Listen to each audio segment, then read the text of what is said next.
मुझे पूरी उम्मीद है कि कल की क्लास में आपको जो जो चीज़ें मैंने बताई थी वो सारी समझ में आई होंगी आप लोगों के। कल हमने पढ़ा था condition for constructive and destructive interference, याद है? हमने कहा था कि the point P on the screen, the point P on the screen at which the two और more than two waves meeting, ठीक है ना, will be the seat of maximum intensity if the phase difference between the two waves reaching at point P will be even integral multiple of pi, or path difference between the two waves is integral multiple of lambda, and the point P will be the seat of minimum intensity or destructive interference if the phase difference between the two waves reaching at point P is odd integral multiple of pi, and path difference between the two waves is odd integral multiple of lambda by 2। याद आ गया? बहुत अच्छे। इतनी बातें कल हमने complete कर ली थी। उसके आगे नया टॉपिक है आज theory of interference fringes. Theory of interference fringes, हालांकि इसी को सही मायनों में यंग्स डबल स्लिट एक्सपेरिमेंट का जो न्यूमेरिकल होता है ना, सब YDSC पे जो न्यूमेरिकल बनते हैं वो यहां से बनते हैं, इस टॉपिक से। थ्योरी ऑफ इंटरफेरेंस फ्रिंजेस, जो इंटरफेरेंस फ्रिंजेस बन रही होंगी उनकी थ्योरी को पढ़ने जा रहे हैं हम लोग, ठीक है? थ्योरी ऑफ इंटरफेरेंस फ्रिंजेस, ठीक। इसमें लिखिए consider that to coherent sources, consider that to coherent sources of light S1 and S2, consider that two coherent sources of light S1 and S2 are placed at a distance small d, are placed at a distance small d apart, are placed at a distance small d apart, and a screen is placed at a distance capital D, and a screen is placed at a distance capital D from the plane of the two sources, from the plane of the two sources, from the plane of the two sources. Let capital P, let capital P be a point on the screen, let capital P be a point on the screen, P be a point on the screen at a distance small y, at a distance small y from the center of the screen, P be a point on the screen at a distance, P be a point on the screen at a distance small y from the center of the screen, from the center of the screen, ठीक है? From the center of the screen. If x is the path difference between the light waves, if x is the path difference between the light waves, यहाँ diagram बनाऊंगा, समझ में आ जाएगा, परेशान मत होइए, जो जो लिखवा रहा हूँ वो डायग्राम में सब यहाँ दिखेगा। If x is the path difference between the light waves reaching at point P, reaching at point P as shown in figure, reaching at point P as shown in figure। देखिएगा ध्यान से, कहने का मतलब ये हुआ कि ये दो स्लिट्स हैं, एक S1 स्लिट है और एक S2 स्लिट है। इन दोनों स्लिट से, प्लीज कॉन्सेंट्रेट, इन दोनों स्लिट के बीच की, ये दो स्लिट्स ही समझो दो सोर्स का काम करेंगे ना। अगर मैं इन दोनों स्लिट को एक सिंगल सोर्स से इल्यूमिनेट कराऊंगा तो ये दोनों स्लिट दो अलग अलग सोर्सेज का काम करेंगे, लेकिन वो दोनों सोर्सेज क्या कहलाएंगे? कोहेरेंट सोर्सेज कहलाएंगे। और कोहेरेंट सोर्सेज से बनने वाला पैटर्न सस्टेन्ड इंटरफेरेंस पैटर्न मिलता है, ठीक है ना? समझ में आ रही बात? तो S1 और S2 दो स्लिट हैं, इन दोनों के बीच की डिस्टेंस कितनी है? Small d। हमने दो अलग अलग स्लिट बनाई S1 एंड S2, उनके बीच की डिस्टेंस कितनी ली? Small d। इन दोनों स्लिट के परपेंडिकुलर बाइसेक्टर पर क्या मिलता है? हमेशा सेंट्रल मैक्सिमम। तो ये मैंने सेंटर ले लिया। क्या लिया स्क्रीन का? सेंटर। S1 और S2 के परपेंडिकुलर बाइसेक्टर पर क्या मिलेगा? हमेशा सेंटर ऑफ द स्क्रीन मानेंगे हम, चाहे उसके ऊपर कितना भी हो नीचे, इससे मतलब नहीं है, लेकिन मेन मुद्दा सेंटर ऑफ द स्क्रीन यहां माना जाएगा। क्लियर? अब एक वेव यहां से चली और कहां पहुंची? P पॉइंट पर पहुंची, और एक वेव यहां से चली और कहां पहुंची? P पॉइंट पर पहुंची। अब आप कहेंगे सर बोल आप वेव रहे हैं और बना आप रे रहे हैं। वेव फ्रंट के ऊपर डाले गए नॉर्मल वेव नॉर्मल्स कहलाते हैं, हम वेव नॉर्मल ही दिखाते हैं। वैसे तो सही मायनों में ये ऐसी वेव्स हैं। ये कुछ बात समझ में है ना? ये भी कैसी वेव है? ऐसी वेव है। ये समझ पा रहे हो ना? मतलब ये यहाँ से S1 से वेव जो बन रही है ना, वो ट्रांसवर्स वेव वहाँ पहुँच रही है, और यहाँ से ये वेव वहाँ पहुँच रही है। इतने तक में कोई डाउट है? पक्का? बहुत अच्छे। S1 से P पर पहुँचने वाली वेव और S2 से P पर पहुँचने वाली वेव के बीच में कुछ पाथ डिफरेंस दिख रहा है क्या आप लोगों को? यस सर है। पहली बात, क्या क्या हमने अपनी थ्योरी में जो हमने अभी तक लिखा है उसमें क्या क्या कंसीडर किया है? हमने कंसीडर किया है कि दो लाइट सोर्सेज है S1 और S2, उन दोनों के बीच की डिस्टेंस है कितनी? Small d। यहाँ से कैपिटल D डिस्टेंस दूर एक स्क्रीन लगाई गई है। कैपिटल D डिस्टेंस दूर एक स्क्रीन लगाई गई है, और इस स्क्रीन पर एक पर्टिकुलर पॉइंट P को एज्यूम कर लिया गया है, जो कि S1 और S2 से पहुंचने वाली वेव का मीटिंग पॉइंट है। क्लियर? हमने मान लिया कि इस पॉइंट P की जो दूरी है सेंटर से वो कितनी है? y है। जरा देखिए जो जो मैंने लिखवाया सब मान लिया, ये है वो कहानी। डायग्राम में दिख गया? समझ में आ रहा है? बहुत अच्छे। अब आप मुझे बताओ, अगर मुझे मैंने क्या लिखवाया? देन मैंने reaching at point P from the source, क्या लिखवाया? लास्ट पॉइंट क्या है? बोलना जरा। As shown in figure. Okay. The path difference भी कुछ लिखवाएगा? The path difference between the light waves reaching at point P as shown in figure is x कर लो। As shown in figure is x। x मतलब path difference से मेरा मतलब क्या? ये वाला डिफरेंस। अच्छा लिखवा देना, x is the path difference between the two light waves reaching at point P। ठीक है, तब ठीक है। ओके, तो मैंने मुझे लगा मैंने ये x का जिक्र नहीं किया, ये x भी लिया है। ठीक है ना? x मतलब क्या? यहां से यहां पहुंचने वाली वेव और यहां से यहां पहुंचने वाली वेव के बीच का पाथ डिफरेंस कितना है? x के इक्वल है। बोलो इतने में कोई डाउट हो तो? नहीं जी सर, अगर ये हमारा d है तो आप में से फिर मैं थोड़ा थोड़ा और इसको सजा लेता हूँ डायग्राम को। ठीक है, इसको कैसे सजा रहे हैं ध्यान दीजिएगा, आप उसको सड़ा मत दीजिएगा। बात सजाने की हो रही है, सड़ाने की नहीं। ठीक है, और यहाँ से भी मैंने क्या कर दिया? एक ये आगे ले गया इसको। क्या आप में से कोई मुझे बताएगा कि ये कितना है? ये कितना है? सर ये चूंकि परपेंडिकुलर बाइसेक्टर है तो ये पूरा अगर d है तो ये d/2 और ये, और मैंने ये पैरेलल लाइनें खींची हैं, तो इसका मतलब कितना हो जाएगा? d/2। ये भी कितना हो जाएगा? उम्मीद है बात समझ में आ रही होगी। क्लियर? स्मॉल d/2 है ना, स्मॉल d/2 दोनों हो गए। अच्छा जी, और फिर बस अब सारी कहानियां मिल गई। अब आ जाओ, पाथ डिफरेंस x बराबर, बताओ x कितने के इक्वल होगा? Sir S2p minus S1p। बोलो होगा कि नहीं? S2p में से अगर S1p को घटा दूं तो क्या मिल जाएगा? x मिल जाएगा, पाथ डिफरेंस। क्लियर? बहुत अच्छे। अगर x बराबर S2p माइनस S1p है तो अब दो ट्राइंगल देखिएगा इसमें। एक ट्राइंगल दिखेगा इन ट्राइंगल, इनको नाम भी दे देता हूँ ABP। इस वाले पॉइंट को नाम दे दिया A, इस वाले पॉइंट को नाम दे दिया B। अब जरा देखिएगा इन ट्राइंगल S2BP दिख रहा है क्या? ट्राइंगल इन ट्राइंगल S2BP दिख रहा है? बहुत अच्छे। इस S2BP ट्राइंगल में पाइथागोरस लगाइए। S2BP ट्राइंगल में क्या हो जाएगा? बोलो S2p का स्क्वायर, S2p का स्क्वायर। ये रहा देखो S2BP, बबीता दिख रहा है ना ये ट्राइंगल S2BP। तो इसका ये हाइपोटेन्यूज हो गया, ये बेस हो गया और ये परपेंडिकुलर हो गया। बोलो हो गया कि नहीं? तो हम कहेंगे सर हाइपोटेन्यूज का स्क्वायर इक्वल टू बेस का स्क्वायर प्लस परपेंडिकुलर का स्क्वायर। तो S2p का स्क्वायर बराबर S2b का स्क्वायर प्लस BP का स्क्वायर, BP का स्क्वायर। बोलो कोई डाउट हो तो? सर मैं यहाँ से कह सकता हूँ S2p का स्क्वायर बराबर S2b मतलब कैपिटल D का स्क्वायर और y प्लस d/2 का square. Very good, y plus d/2 का होल स्क्वायर। बोलो यहाँ तक कोई समस्या हो तो? पक्का? बहुत अच्छे। अब एक ट्राइंगल और दिख रहा होगा, इन ट्राइंगल S1AP, S1AP दिख रहा है क्या? उसमें सर हो जाएगा S1a का स्क्वायर बराबर S1p का स्क्वायर। S1P का स्क्वायर बराबर S1A का स्क्वायर प्लस AP का स्क्वायर। S1A कितने के इक्वल है? Capital D। AP कितना है?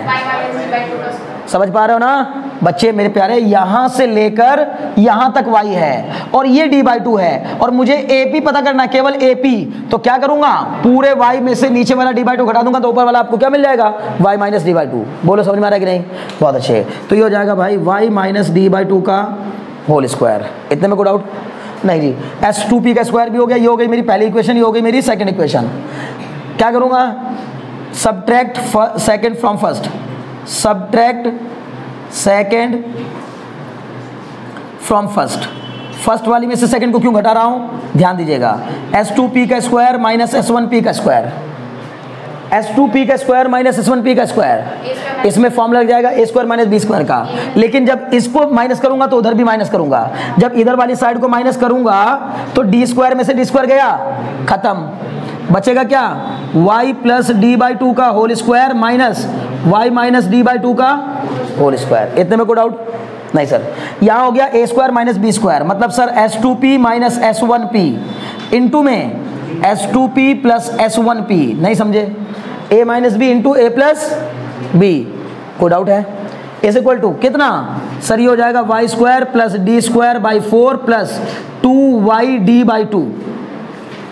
फिर बीच में सर ये आएगा minus y square minus d square by 4 और प्लस का 2y d/2। नहीं समझे? बताओ कैसे आ रहा है? समझ में आ रहा है ना? a प्लस बी का होल स्क्वायर खोल दिया, a square plus B square plus 2ab। फिर बीच में माइनस का साइन था और यहाँ a माइनस बी का होल स्क्वायर खोला तो आएगा a square plus B square minus 2ab। लेकिन बाहर माइनस होने के कारण माइनस माइनस वाला तो प्लस हो जाएगा और जो प्लस वाले होंगे वो माइनस हो जाएंगे। क्लियर? इस y स्क्वायर से लव, ध्यान दो ना बच्चे, ये y स्क्वायर कैंसिल, इससे ये कैंसिल। क्या बचेगा सर?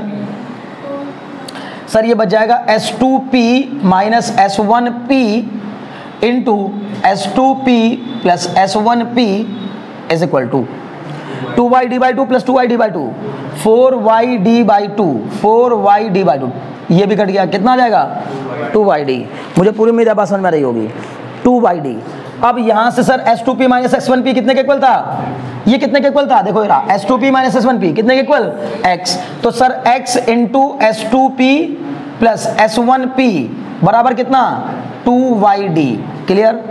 x की वैल्यू कितनी हो जाएगी सर? ये हो जाएगी 2yd upon S2P plus S1P। नहीं समझे? अभी कोई डाउट है? नहीं। अगर नहीं है तो बस ध्यान समझिएगा। इन प्रैक्टिस, इसने कहा in practice the point P lies very close to the centre of the screen. In practice क्यों कह रहा है ऐसा? क्योंकि इंटरफेरेंस पैटर्न ऐसा नहीं है कि बहुत दूर तक दिखेगा स्क्रीन पे, क्योंकि जैसे जैसे हम दूर होते जाएंगे इंटेंसिटी क्या होती जाएगी? कम होती चली जाएगी। बात समझ में आ रही ना? बहुत अच्छे। इसलिए ये जो पॉइंट P है ये सेंटर के बहुत करीब है, उतनी करीब में ही बहुत सी फ्रिंजेस बनती दिखेंगी आपको। समझ गए ना? बहुत अच्छे। तो क्या हो जाएगा? हम कहेंगे since P is very close to O, since P is very close to O, ये O के बहुत करीब रहेगा, क्लोज टू O। तो क्या हो जाएगा? S2P is equal to approximately equal to क्या हो जाएगा? S1P अप्रोक्सीमेटली इक्वल टू कितना हो जाएगा? Capital D। नहीं समझे? बताओ मैं क्या कहना चाह रहा हूं? पता है S1P अगर P इसके बहुत करीब आ जाए तो S1P की वैल्यू और S2P की वैल्यू मतलब लगभग इक्वल हो जाएगी। ये एजम्पशन है, हालांकि इक्वल कभी नहीं होगी, मैथमेटिकली कभी नहीं होगी, पर हाँ एजम्पशन है, कुछ कर नहीं सकते। ठीक है ना? बस में ना? तो S1P और S2P दोनों लगभग इक्वल हो जाएंगे। और कितने के इक्वल हो जाएंगी? वो कैपिटल D के इक्वल हो जाएंगी। तो मैं इसको उठाकर यहाँ रख दूंगा, कितना? 2yd upon D plus D। नहीं समझे? तो सर ये हो जाएगा कितना? x is equal to 2yd upon capital 2D। इस 2 से ये 2 क्या हो जाएगा? कैंसिल। कुल मिला जुलाकर x की वैल्यू कितनी आ गई सर? x की वैल्यू आ जाएगी yd अपॉन कैपिटल D। बोलो बात समझ में आएगी नहीं? प्लीज कॉन्सेंट्रेट माइंड, बहुत ध्यान सुनिएगा।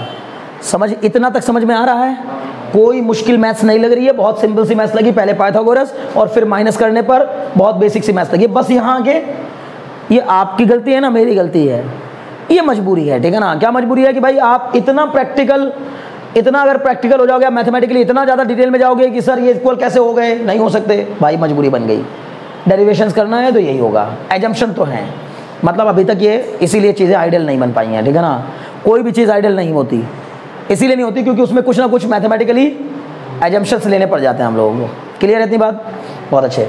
अब जी ये x क्या है बच्चों, है क्या ये x? Path difference. और हमने कल पढ़ा था कि पॉइंट P पर पहुंचने वाली दो वेव्स के बीच का पाथ डिफरेंस अगर n लैम्डा के इक्वल हो, बताओ मुझे जल्दी से, तो सर ब्राइट फ्रिंज बनेगी। कौन सी फ्रिंज बनेगी? Bright fringe. कंस्ट्रक्टिव इंटरफेरेंस होगा, मैक्सिमम इंटेंसिटी पाई जाएगी। क्लियर है? और अगर सर यही पाथ डिफरेंस S1P और S1 और S2 से निकलने वाली दो वेव के बीच का पाथ डिफरेंस सर अगर λ/2 का ऑड मल्टीपल हो, तो फिर सर वहां पर डार्क फ्रिंज बनेगी, डिस्ट्रक्टिव इंटरफेरेंस होगा और मिनिमम इंटेंसिटी होगी। बोलो बात समझ में आ रही कि नहीं? तो हम अभी ये पता लगाएंगे कि भाई पॉइंट P पर बनने वाली जो फ्रिंज है वो मिनिमम कब होगी, मैक्सिमम कब होगी। बात समझ में आ गई ना? पहले इतना नोट कर लो, तो फिर आराम से मजे के साथ बताऊंगा अगला स्टेप, ठीक है ना। देखो अभी x बराबर कितना आ गया, Y D upon capital D. अब क्या करेंगे हम लोग, अब हम पता करेंगे कि यहाँ पर ब्राइट फ्रिंज किस कंडीशन में बनेगी और डार्क फ्रिंज किस कंडीशन में बनेगी, ठीक है ना। तो लिखिए, है ना, लिखिए position of maxima and minima. इसी में अब अलग से एक छोटा सा हेडिंग डाल दिए, इसी के अंदर है वो, मतलब position of maxima and minima. हम लोग मैक्सिमा और मिनिमा की पोजीशन जानने की कोशिश करेंगे, तो है ना, position of maxima and minima.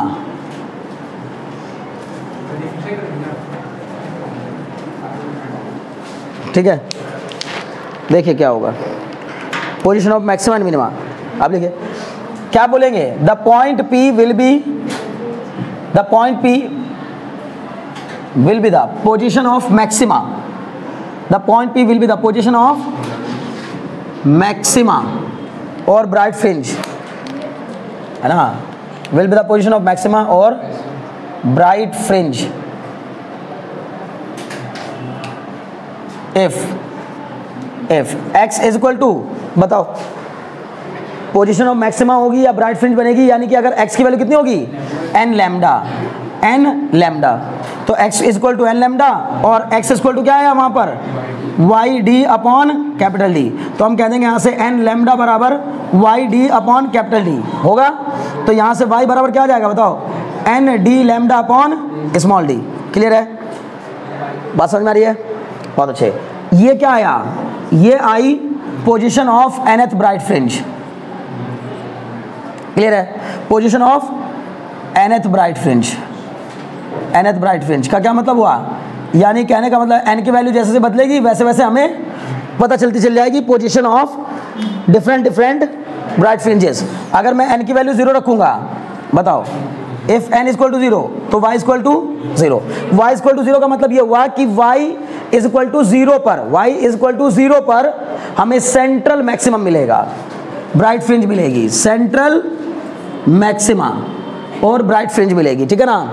फिर दूसरे केस में क्या हो जाएगा, अगर मैंने रखा n इज इक्वल टू 1, बताइए, if n is equal to 1 तो y is equal to 1 d lambda upon small d. समझ में आ रही बात, d lambda upon small d. तो इसका मतलब ये कौन सी होगी, first bright fringe.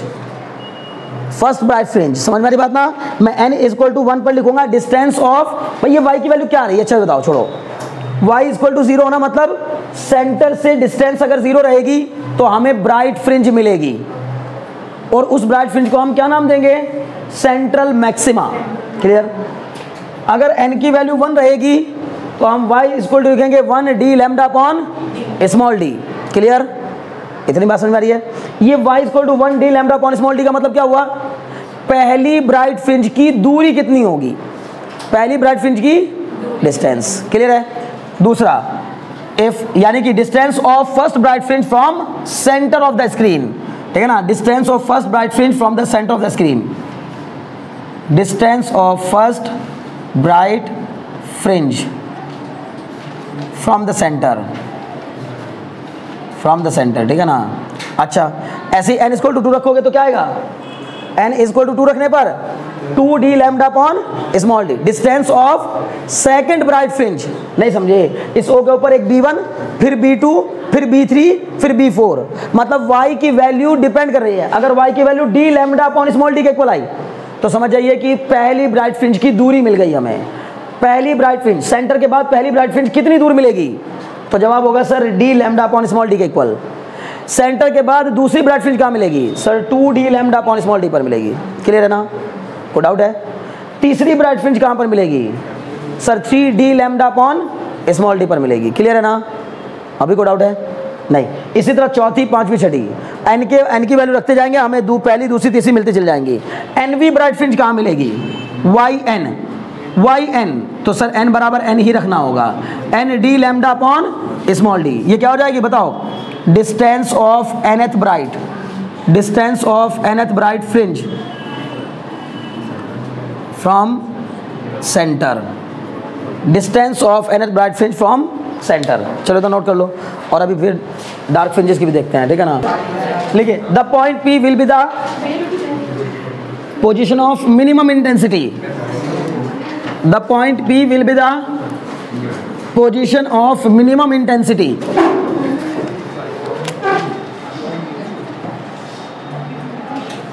the point P will be the position of minimum intensity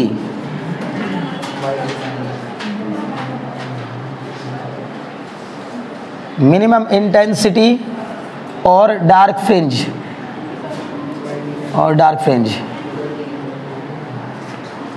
if x is equal to, बताओ कितना होता है डार्क फ्रिंज के लिए? 2n+1, very good, 2n+1 lambda by 2। अगर पाथ डिफरेंस कितने के इक्वल हो? 2n+1 लैम्डा बाई 2 के इक्वल हो, तो हम कहेंगे कि ये डार्क फ्रिंज बनेगी। अब x की वैल्यू वहां पर रख दीजिए। y कितने के इक्वल आया था? नहीं सॉरी, x आया था कितने के equal? Y D upon capital d, तो दोनों को उठा करके रख दिया आपस में इक्वल, तो ये हो जाएगा y D upon capital d equal to 2n+1 into lambda by 2। यहाँ से बताओ y इक्वल टू कितना जाएगा? 2n+1 capital D lambda upon, बोलो ना, 2n+1 D lambda upon 2d, ये आ गया, ठीक है ना? y इक्वल टू, अब बताओ अगर n की वैल्यू मिटा दूँ, n की वैल्यू कहाँ से रखना शुरू करेंगे इसमें? 0 से। चलो n इक्वल टू 0 के लिए क्या आ जाएगा? Very good, 4n equal to 0। इतना काम आप कर सकते थे अगर चाहते। 4n इक्वल टू 0, y बताओ कितना आएगा? y आएगा, ये आ जाएगा कितना? 0+1 D lambda upon 2d, D lambda upon 2d, ठीक है ना? y0 आ गया, ये y0। 4n equal to 1। अच्छा, ये y0 क्या हुआ? डार्क फ्रिंज का y0, मतलब ये 0, मैंने भले n की वैल्यू 0 रखी है, लेकिन ये फर्स्ट डार्क है।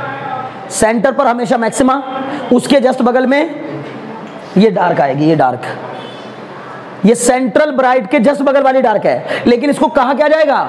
फर्स्ट डार्क, फर्स्ट डार्क, समझ गए ना? बहुत अच्छे। अब n equal to 1, n equal to 1 के लिए कितना आ जाएगा? y equal to, y1 equal to कितना होगा? 2+1 3 lambda 3d lambda upon 2d, ये क्या होगा?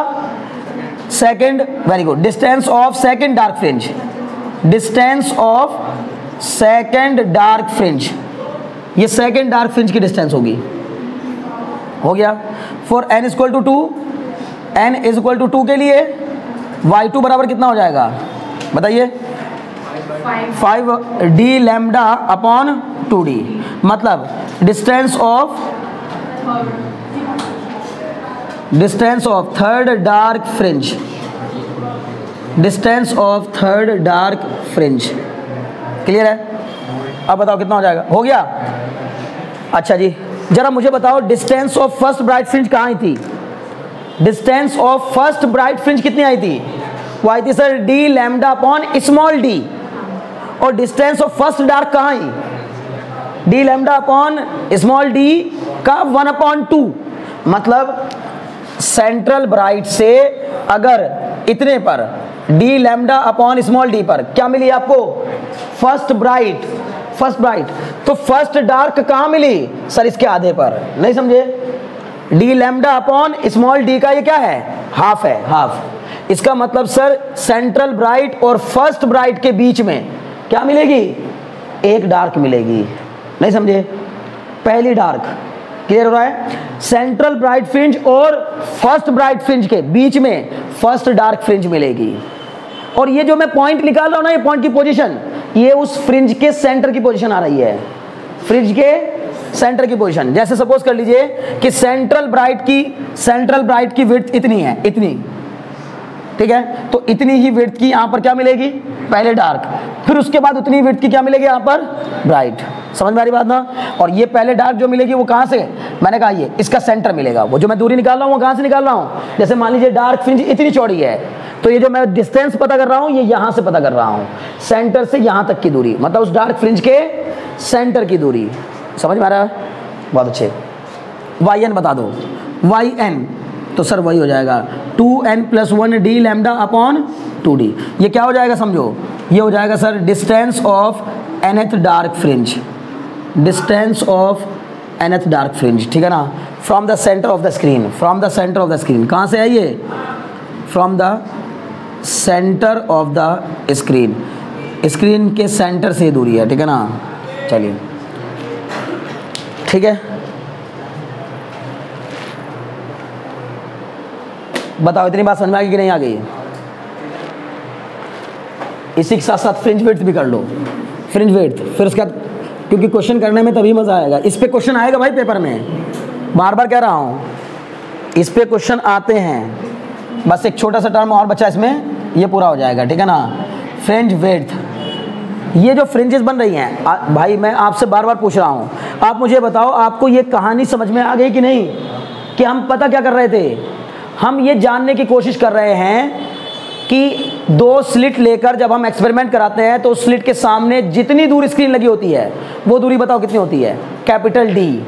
दोनों स्लिट के बीच की डिस्टेंस कितनी होती है sir, small d। Sir centre से कितना दूर, सेंटर से कितनी दूरी पर पहली ब्राइट मिलेगी, सेंटर से कितनी दूरी पर दूसरी ब्राइट मिलेगी, सेंटर से कितनी दूरी पर चौथी ब्राइट मिलेगी, सेंटर से कितनी दूरी पर 10वीं ब्राइट मिलेगी।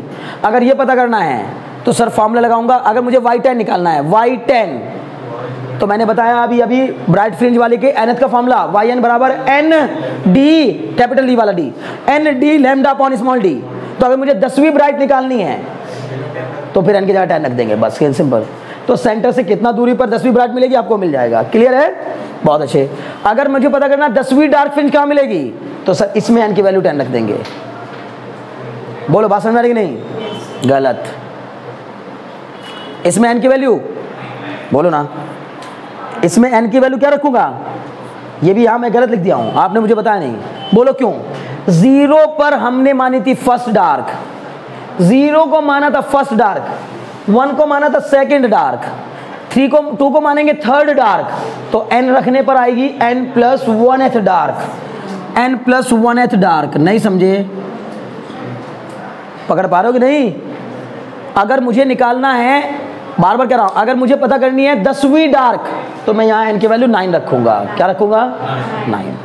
क्योंकि बच्चों मैंने कहा ना आपको, अगर आपको सेकंड, देखो ये रहा, फर्स्ट डार्क निकालनी है, ये कौन सी है, ये फर्स्ट डार्क है। फर्स्ट डार्क के केस में आप n की वैल्यू कितनी रख रहे हैं? 0।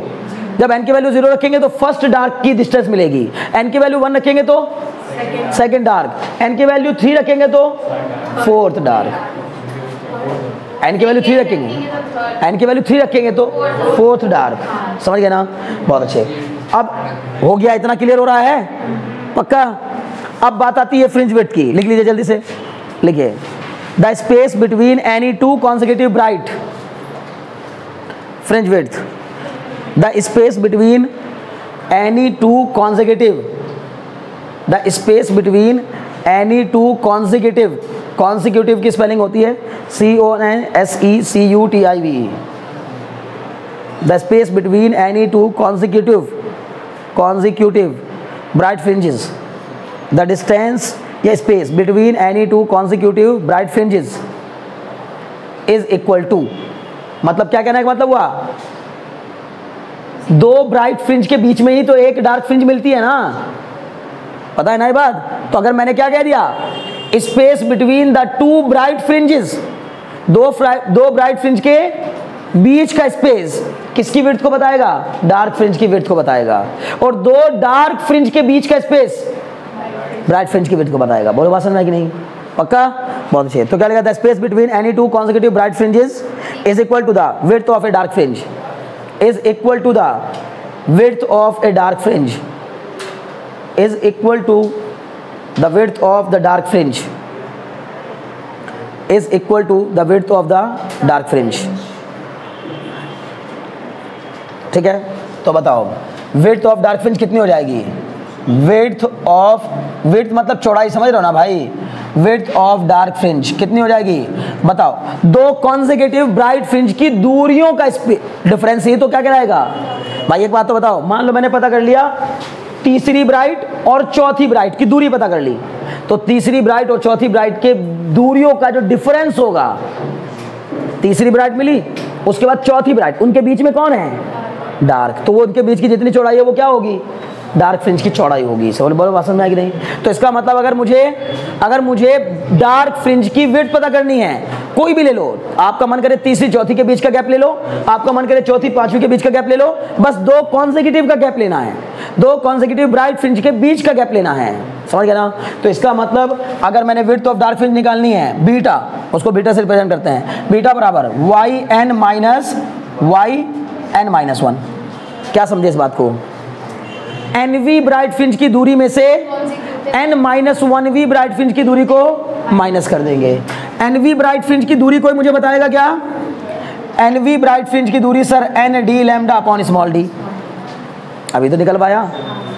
Nth ब्राइट फ्रिंज की दूरी ND lambda upon small d, N-1th bright fringe की दूरी N-1D lambda upon small d। नहीं समझे, ब्राइट वाले में तो मजा है, n की वैल्यू 2 रखोगे तो सेकंड ब्राइट, n की वैल्यू 5 रखोगे तो 5 ब्राइट, n की वैल्यू 7 रखोगे 7th ब्राइट, n की वैल्यू 10 रखोगे तो 10th ब्राइट, समझ रहे हो ना। तो उसी तरह n की वैल्यू n रखोगे तो nth ब्राइट, और n की वैल्यू n-1 रखोगे तो n-1v ब्राइट। क्लियर, इन दोनों के बीच का गैप बोलो कितना आएगा सर, हमने एलसीएम ले लिया कितना, d lambda upon small d, बोलो यहाँ क्या बचेगा n माइनस, यहाँ क्या बचेगा n-1। क्लियर, कितना हो जाएगा, ये हो जाएगा d lambda upon small d n-n+1, बताओ कितना आएगा कट के, ये आ जाएगा d lambda upon small d, beta equal to d lambda upon small d। ठीक है, ये किसकी हो गई, fringe width of dark fringe. बताओ बात समझ में आएगी नहीं, बार बार कह रहा हूँ याद रखिएगा, fringe width of dark fringe, एक डार्क फ्रिंज कितनी चौड़ी बनेगी, किस बात पर डिपेंड करेगा सर, स्लिट से स्क्रीन की दूरी पर डिपेंड करेगा sir, wavelength of the light पे डिपेंड करेगा sir, distance between the slits पे डिपेंड करेगा, इन तीन चीज़ों पे डिपेंड करेगा। Larger the distance between the slits, larger the distance between the slit, smaller is the width of the fringe, dark fringe, smaller is the width of the dark fringe, समझ गए ना। Larger the या मतलब greater is the distance between the slit and screen, greater will be the fringe width. Screen जितनी दूर होगी fringe की चौड़ाई उतनी ही ज़्यादा होगी।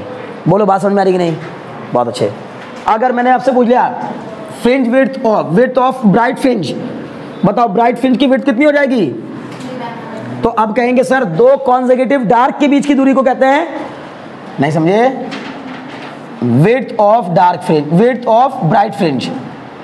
भाई हमने अभी जो निकाली है किसकी निकली, डार्क फ्रिंज की विड्थ निकली ना, तो विड्थ ऑफ ब्राइट फ्रिंज कितनी हो जाएगी, है ना। तो विड्थ ऑफ ब्राइट फ्रिंज क्या हो जाएगी भाई, beta equal to y n dash minus y n minus 1 n dash. मतलब मैंने क्या कहना चाहा, distance between the two dark fringes, मतलब space between the two dark fringes, और मैंने एन वी डार्क को मान लिया वाई एन डैश, और n-1v डार्क को मान लिया वाई n-1 डैश। क्लियर, बताओ वाई एन डैश कितना हो जाएगा सर, ये होगा 2n+1, नहीं 2n+1 नहीं होगा भाई, नहीं समझे, वाई एन कितना हो जाएगा, चलो अगर वाई एन डैश निकाल रहा हूँ तो 2n+1, अगर मुझे NV ब्राइट NV डार्क निकालना है ना, तो NV डार्क की दूरी कितनी हो जाएगी, अब वैसे भी किसी से भी निकाल दो कोई फर्क नहीं पड़ता, नहीं समझे। अगर तुम चाहो, बुरा लग रहा है तो आप सीधे क्या करो, पहली डार्क और दूसरी डार्क के बीच का स्पेस निकाल दो, वो भी आ जाएगा, नहीं समझे, तब भी वही आंसर आएगा, क्योंकि कोई भी दो कॉन्सेक्यूटिव के बीच का स्पेस निकालना है। तो 2n+1 d lambda by 2, upon 2D minus, दूसरे वाले में क्या रखूँगा 2n माइनस 1, n की जगह पर n माइनस 1 और minus sorry plus 1 d lambda upon 2D। क्या क्या कॉमन आ गया, d lambda upon 2D common आ गया, ऊपर क्या बचेगा 2n प्लस 1 फिर माइनस लैम्डा। अच्छा ठीक है, तो कितना हो जाएगा 2n प्लस 1, ये हो जाएगा 2n माइनस 2 और प्लस 1 हो गया। अब ये कितना हो जाएगा 2n से 2n कैंसिल, 1 प्लस 1 2 प्लस का 2, नहीं समझे। और कहाँ पर देखो एक मिनट, 2n प्लस 1 तो यहाँ से आया, फिर माइनस का 2n और प्लस का 2 और फिर ये वाला माइनस 1, समझ गए। अरे भाई ठीक है, दिमाग काम नहीं कर रहा। 1 माइनस 1 खत्म, ठीक है। अब कितना हो जाएगा बीटा इक्वल टू, ये बचेगा 2d लैम्डा अपॉन 2D, 2 से 2 कैंसिल, बीटा इक्वल टू क्या हो जाएगा d lambda upon small d, beta equal to capital D lambda upon small d। Clear है। अब बताओ जरा ये और ये में कुछ फर्क आया क्या, नहीं। तो इससे पता चला कि ब्राइट फ्रिंज की विड्थ भी और डार्क फ्रिंज की विड्थ भी आपस में इक्वल होती है, समझ गए ना। सस्टेन्ड इंटरफेरेंस पैटर्न अगर होगा ना तो इतना बढ़िया सा पैटर्न देखने को मिलेगा, एकदम बराबर विड्थ की आपको ब्राइट और bright dark, bright dark, bright dark fringes दिखेंगी। समझ में आ रही बात ना। सेंट्रल ब्राइट मिलेगा, उसके बाद dark bright, dark bright, dark bright, और सबकी सब बराबर चौड़ाई की होंगी, क्योंकि fringe of fringe width, bright fringe की विड्थ भी उतनी आई, डार्क फ्रिंज की विड्थ भी उतनी आई। कितनी आई, capital D lambda upon small d। उम्मीद है बात समझ में आ गई होगी, पक्का। न्यूमेरिकल करोगे क्या, टाइम देखो एक बार, टाइम देखो, कोई बात नहीं, बस एक न्यूमेरिकल करेंगे, ठीक है ना, बस एक न्यूमेरिकल कर लो, है ना बच्चों। वैसे तो आप लोगों को मैं फिर कर रहा हूँ, ज़्यादा न्यूमेरिकल करने चाहिए, लेकिन अभी फिलहाल के लिए इतना कर लो, नेक्स्ट क्लास में कराएंगे, है ना, ठीक है। बड़े लिखिए, एक न्यूमेरिकल लिखिए जैसे इन YDSE मतलब young double slit experiment. In YDSE the two slits are, in YDSE the two slits are 0.03 centimeter apart. In YDSE the two slits are 0.03 centimeter apart and the screen is placed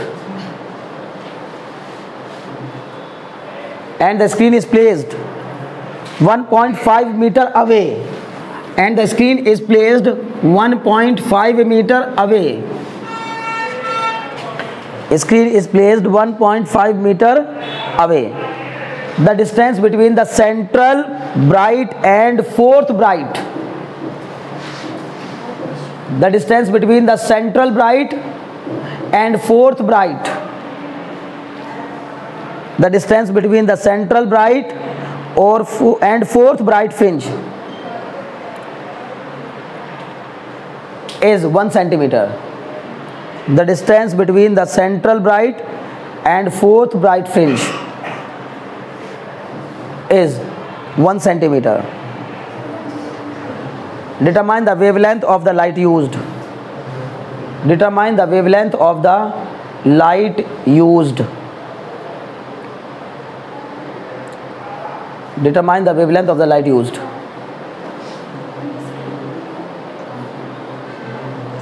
ठीक है, question समझ में आया। क्या क्या दिया है question में बताओ। अच्छा, ये जो दिया है इसने कहा इन YDSE the two slits are 0.03 centimetre apart, मतलब क्या है ये, यंग डबल स्लिट एक्सपेरिमेंट में दो स्लिट एक दूसरे से इतना दूर हैं, मतलब क्या दिया है स्मॉल d। स्मॉल d कितना दे दिया 0.03 सेंटीमीटर। ओके जी, स्लिट से स्क्रीन कितना दूर है 1.5 मीटर, 1.5 मीटर, चाहो तो इसको भी कर सकते हो 150 सेंटीमीटर। क्लियर। अब क्या दिया है, the distance between the central bright and fourth bright कितनी दी है 1 सेंटीमीटर। इसका मतलब ये सीधे y4 ही दे दिया है, नहीं समझे? अरे भाई बताओ ना, इसका क्या मतलब हुआ कि सेंट्रल ब्राइट फ्रिंज से चौथी ब्राइट फ्रिंज कितना दूर बन रही है? उन दोनों के बीच की दूरी मतलब समझो चौथी ब्राइट फ्रिंज की दूरी तो हुई ना। सेंट्रल ब्राइट फ्रिंज और चौथी ब्राइट फ्रिंज के बीच की दूरी मतलब समझो चौथी ब्राइट फ्रिंज की दूरी। तो ये क्या दे दिया है? y4 कितना? 1 सेंटीमीटर। हमसे पूछा क्या है? Wavelength of the light used, मतलब क्या? लैम्डा। क्या फॉर्मूला लगाओगे सर? y4 इक्वल टू कितना हो जाएगा? बोलो। ब्राइट फ्रिंज के लिए yn क्या होता है? n d lambda upon small d। तो सर चौथी वाली के लिए क्या हो जाएगा? 4d lambda upon small d is equal to 1। बोलो कोई डाउट हो तो? बस 4d, d की वैल्यू कितनी रख दूं? 150।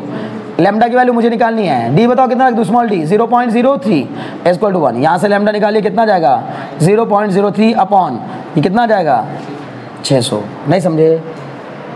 क्लियर है? सॉल्व कर दो इसको। पॉइंट रहेगी, फिर से 2 0 बढ़ाइए। लैम्डा कितना जाएगा? 3/6 इंटू 1000 10,000। ठीक है, अब कितना हो जाएगा? 0.5 0.5 इंटू 10 की पावर -4 मतलब कितना? 5 इंटू 10 की पावर -4 क्या? -5।